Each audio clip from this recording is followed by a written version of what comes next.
Bismillahirrahmanirrahim. Assalamualaikum warahmatullahi wabarakatuh. Selamat berjumpa lagi dengan saya. Kali ini kita akan melanjutkan materi kita, yaitu rumus sudut rangkap. Nah, untuk rumus sudut rangkap ini maksudnya sudut rangkap itu sudut yang dianggap 2 kali lipatnya. Misalnya sin 2A, cos 2A, tangen 2A. Dan nanti bisa dikembangkan, cos 4A itu juga dianggap rangkap. Kemudian nanti bisa lagi sin X itu juga bisa dianggap rangkap, atau cos X bisa dianggap rangkap. Nah, untuk itu kita seharusnya untuk memperoleh rumus sudut rangkap ini kita berawal dari rumus jumlah dan selisih dua sudut pada waktu pelajaran sebelum ini. Rumusnya apa untuk sudut rangkap? Untuk sin 2A, maka di sini hanya 2 sin A cos A. Kemudian kalau cos 2A, ini rumusnya bakunya adalah cos kuadrat A min sin kuadrat A. Sekali lagi rumus ini diperoleh dari, misalnya sin 2A diperoleh dari sin A tambah A, berarti sin A plus B pada waktu kemarin, yaitu sin cos plus cosin. Nah, kalau cos 2A kita peroleh dari cos A tambah A, berarti cos min sin. Nah, jadinya hasilnya cos, artinya cos kuadrat A min sin kuadrat A. Begitu. Untuk tangan juga sama. Nah, maaf, untuk cos ini dari awalnya cos kuadrat min sin kuadrat itu dapat kita ubah ke arah bentuk cos. Ini diperoleh dari mana? Ingat rumus sudut identitas, kalau cos kuadrat A ditambah sin kuadrat A itu sama dengan 1. Maka di sini sin kuadrat A itu dapat kita ganti 1 min cos kuadrat A, sehingga berubah menjadi 2 cos kuadrat min 1. Nah, ini juga dapat kita rubah ke arah sin, berarti cos ini kita ganti 1 min sin kuadrat A, sehingga berubah menjadi sudut yang bentuk yang ketiga ini. Begini untuk sudut rangkap sin sama cos. Ingat, kalau cos ada punya bentuk 3 ini, nanti mohon diperhatikan ini, karena nanti dalam kita mempelajari materi berikutnya nanti ada berkaitan dengan limit, berkaitan integral. Nah, besok nanti kita menggunakan rumus ini. Berarti sekali lagi rumus sebentar seperti ini untuk sin sama cos. Sekali lagi sin hanya ini bentuknya, kalau cos punya 3 bentuk ini, tapi bentuk bakunya ini hanya diubah ke arah cos, yang ketiga diubah ke arah sin. Nah, sekarang kalau tangan bagaimana? Ya sama, tangan 2A. Tangan 2A itu artinya tangan A tambah A, berarti tangan tambah tangan dibagi 1 min tangan kali tangan, sehingga diperoleh hasilnya jadi ini. Nah, ini rumusnya. Nah, untuk lebih jelasnya penggunaan dalam soal apa ini? Contoh nomor 1 misalnya, diketahui tangan A misalnya setengah dan A ini sudut lancip, maka tentukan nilai dari nomor A, misalnya nilai dari sin 2A misalnya, kemudian atau cos 2A atau tangen 2A misalnya. Nah, untuk menjawab ini sekali lagi seperti pertemuan awal kemarin, kalau soal diketahui sin A, pasti kita dapat menentukan cos A maupun tangen A. Begitu juga kalau soal diketahui tangen A, maka kita tahu pasti sin A dapat kita cari, cos A dapat kita cari. Begitu, berarti intinya kalau diketahui tangen, kita dapat menentukan nilai sin sama cosnya. Seperti pertemuan awal kemarin, dengan cara tangen ini kita dapat membuat segitiga siku-sikunya.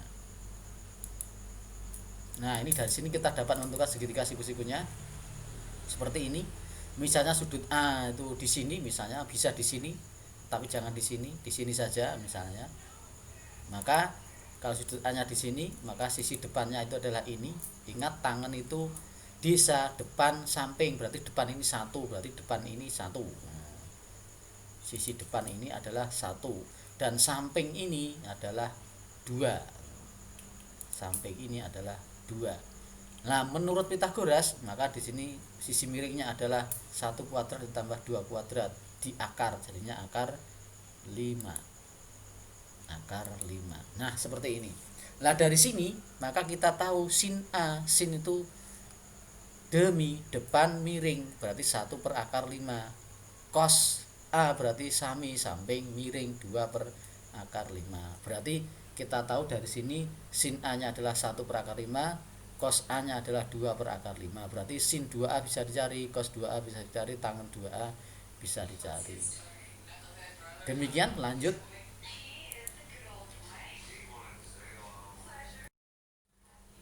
Nah, untuk menjawab tadi, untuk menjawab yang A, misalnya sin 2A yang rumusnya 2 sin A cos A. Ingat sin A tadi adalah depannya itu 1, miringnya adalah akar 5. Berarti tinggal 2 kali 1 per akar 5 kali cos sampingnya tadi 2, miringnya akar 5. Berarti 2 per akar 5, tinggal kalikan saja ketemu. Sederhana sekali.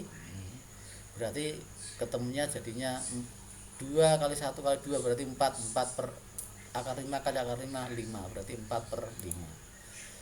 Demikian untuk sin 2A ketemunya 4 per 5. Lanjut yang B, yang ditanya adalah cos 2A. Kita pilih 1 min 2 sin kuadrat A, bisa memilih 2 cos kuadrat A. Min 1 bisa memilih cos kuadrat dikurangi sin kuadrat, terserah. Ini saya memilih 1 min 2 sin saja. Ingat tadi sin tadi adalah 1 per akar 5 dikuadratkan. Maka ini kalau kita ganti nilainya berarti 1 min 2 kali 1 per akar 5 dikuadratkan. Ingat dikuadratkan berarti 1 kuadrat tetap 1, akar 5 dikuadratkan jadi 5. Jadinya 1 min 2 per 5. 1 min 2 per 5. Nah, pengurangan ini adalah bilangan pecahan, maka samakan penyebutnya 1 dapat kita ubah menjadi 5 per 5. Jadi 5 dikurangi 2 itu 3 per 5. Maka cos 2A adalah 3 per 5. Oke, seperti ini. Saya pikir ini masih sangat sederhana. Kemudian untuk tangannya juga sama. Untuk nilai tangannya, yang rumusnya tangan ini 2 tangan A 1 min tangan kuadrat. Nah, tangan tadi sudah diketahui dalam soal. Tangan itu tadi adalah setengah, berarti 2 kali setengah. Nah, min setengah dikuadratkan, nah, tinggal ganti aja kan sudah. Berarti ini setengah kuadratkan 1/4, 1 dikurangi 1/4 jadinya 4 per 4 kurangi 1 per 4 jadinya 3 per 4. 1 dibagi 3 per 4 tinggal balik saja, akhirnya jadi 4 per 3. Oke, demikian untuk contoh yang pertama. Saya yakin ini tidak ada pertanyaan untuk rumus sudut rangkap. Oke, kita lanjut untuk contoh yang kedua sebagai pembanding. Untuk pembanding misalnya seperti ini, contoh yang kedua misalnya diketahui tangan A itu sama dengan P, sudut A nya lancip. Maka kalau diminta misalnya cos 2A, ini 1 aja, nanti yang lain sama seperti tadi. Kalau diketahui tangan, pasti kita bisa mencari nilai sin A nya, bisa mencari cos A nya. Saya ulang, kalau diketahui sin A maka kita bisa mencari cos A, bisa mencari sin A, dan seterusnya. Ini diketahui tangan, berarti kita bisa mencari cos, bisa mencari sinnya. Nah, dari sini tangan A sama dengan P dapat kita buat segitiga siku-sikunya. Seperti contoh nomor 1 tadi. Dari sini kita dapat membuat segitiga siku-sikunya. Ingat tangan itu depan samping, desa depan. Dalam hal ini depannya siapa ini? P. P ini artinya kan P per 1. Oh, berarti depannya P, sampingnya adalah 1. Begitu.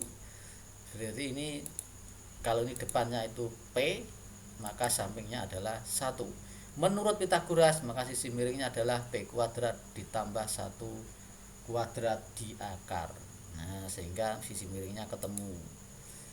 P kuadrat plus 1 di akar. Nah, di sini kalau sudah tahu segitiga seperti ini dan sisi-sisinya sudah ketahui seperti ini, maka kalau kita ingin mencari sin A, tinggal depan miring, kita cara mencari cos A berarti samping miring. Nah, sekarang yang ditanya cos 2A, kita bebas menggunakan rumus apapun, terserah di antara 3 itu kita bisa memilih. Nah, berarti kalau kita menggunakan cos saja, kalau cos A berarti 1 per akar dari P kuadrat plus 1. Ingat cos 2A adalah 2 cos kuadrat dikurangi 1. 2 cos kuadrat dikurangi 1.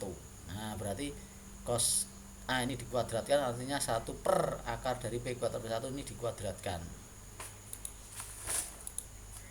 Nah, kalau kita tulis menjadi seperti ini, maka ini kalau dikuadratkan akarnya hilang, 1 tetap, berarti tinggal 2 per itu per P kuadrat plus 1 dikurangi 1. Nah, kalau dikuadratkan jadinya ini, akarnya hilang. Nah, ini pengurangan pecahan, maka harus kita samakan penyebutnya, maka 1 ini dapat kita ganti P kuadrat plus 1 dikurung per P kuadrat plus 1. Begini, maka ini kalau kita sederhanakan yang atas ini 2 dikurangi P kuadrat plus 1 artinya min P kuadrat plus 1, atau dapat di bolak balik jadinya satunya tadi plus, P kuadratnya min, maka cos 2A hasilnya adalah seperti ini. Nah, demikian untuk rumus sudut rangkap, mudah-mudahan bisa dipahami, masih sederhana. Untuk mempertajam pemahaman teori ini, maka silahkan kerjakan tugasnya di Google Classroom. Insya Allah sudah saya upload, silahkan dikerjakan. Sekali lagi kerjakan, mengingatkan lagi, kalau ada tugas silahkan dikerjakan dan dikumpulkan. Ingat, nilai harian Anda saya hanya memperoleh berdasarkan tugas yang saya berikan. Kalau tugas tidak masuk, tidak dikumpulkan, berarti tidak usah saya sampaikan, berarti sudah tahu dari mana datangnya nilai. Demikian untuk pertemuan ini dapat saya tutup. Terima kasih. Wassalamualaikum warahmatullahi wabarakatuh.